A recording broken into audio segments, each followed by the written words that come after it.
खुदावंद यीशु मसीह में सबकी सलामती हो।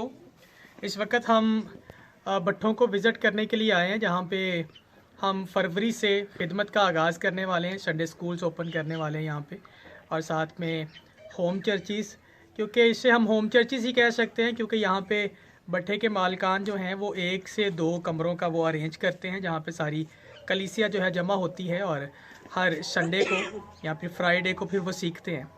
तो अभी हम एक भट्ठे पे आए हैं, ये मैं आप लोगों को दिखाना चाह रहा हूँ। जो भट्ठे के जो मालिकान है, उन्होंने एक कमरा बाकायदा मखसूस किया हुआ है, जहाँ पे वो इबादत करते हैं सारे बैठ के। ये बस अब दिखाइएगा, ये उन्होंने मखसूस किया हुआ है सारा कमरा। यहाँ पे बैठ के जो है बड़ा अच्छा सिस्टम है, ऊपर पंखा वगैरह भी उन्होंने वो दिया हुआ है।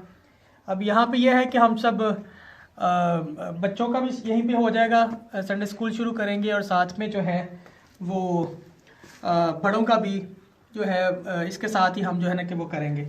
शूज़ उतारने तो सब दुआओं में याद रखें, ताकि बहुत जल्द यहाँ पे खुदावंद का काम शुरू हो सके। So God bless all of you.